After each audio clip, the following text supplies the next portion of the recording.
You know, it might look dull and even uneventful on the surface, but I got to tell you, this was a very exciting session in the stock market, and it speaks to the economy, also the Trump agenda. I love the action in industrial names. I keep telling you about that. They led today. You saw trucking, C.H. Robinson was up. Expeditors also had a really good session. Also, companies that make earth-moving equipment and build things like roads and factories, Caterpillar through the roof, Illinois Tool Works through the roof. Now, all the major indices did close in the red, but here's the real story. The Dow, the S&P, and NASDAQ all finished higher than where their first opening trade were for the session. That's a major sign that a bottom is developing. And with the near-term bottom being put in, I'm going to show you key breakout points where these major indices go, and then you have to start buying stocks on your wish list. I'm putting that together to be ready for you in the morning. Go to wstreet.com for that. And speaking of the Trump agenda, big news today on optimism, putting folks back to work. The latest report from the National Foundation of Independent Businesses, that post-election spike, well, here's the thing, it's holding. This is a group that really believes completely in the Trump economic agenda. In fact, 59% of the respondents, well, they reported hiring people in the past 3 months, and that's a number that's near the all-time high. We're talking about going back 43 years with this report. But there's a major problem. 51% of these respondents say they had no or few qualified candidates for positions that they are trying to fill.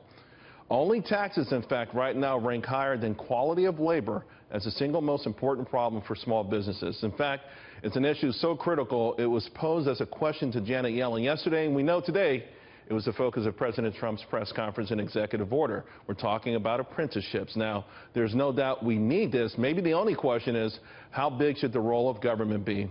Joining me out to discuss, Eric Boehm and Jeff DeWit. Eric, let me ask you, President Trump pushing this apprenticeship idea, removing some of these old job training programs that never seem to work.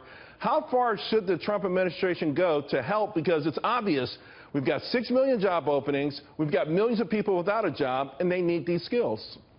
Yeah, thanks so much for having me. I think obviously the job gap is real, but I'm of two minds on the Trump proposal. On one hand, sweeping aside some of these older programs that haven't worked and loosening some of the regulations to let employers pursue these apprenticeship programs, that makes a lot of sense. I think easing those regulations is good. On the other hand, throwing another $100 million at this program, I'm not convinced that that's something government should be doing. I think that's something that, in fact, candidate Trump would probably have looked at and said, maybe that's something we should leave to the private sector. So I'm not convinced that $100 million is really I don't think we should be spending any money towards these programs, really. But, right. Secretary Acosta over at Labor has got the priorities straight in terms of easing regulations, letting employers hire people, whether that means apprenticeships or whether that means full-time, better-paying jobs than apprenticeships. I think all of that comes from loosening regulations, letting people hire. Jeff, we do know that candidate Trump promised Americans jobs.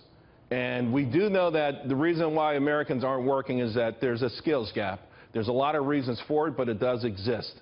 So what do you think about this? I think the program is great, Charles. Remember, candidate Trump, when he campaigned through the Midwest, did not only talk about jobs, but talked about expanding apprenticeship programs.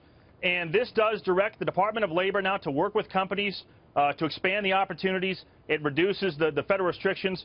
If you go look at Department of Labor and the stats they put out, over 90% of apprentices find employment in their jobs when the apprenticeship is over for an average starting salary of $60,000. And it also leads to an average increase in their lifetime earnings of $300,000 without crippling student loan debt. So this is something that candidate Trump promised on the campaign trail, and it's another sign that he's delivering on the promises. And I think it sends an even more important message today. In that he's not taking his eye off the ball, and that he is still focused on jobs and the economy, no matter what the rhetoric from the left is on the other matters. President Trump is delivering on promises. All right, guys, thank you both very, very much. I think it's a wonderful idea.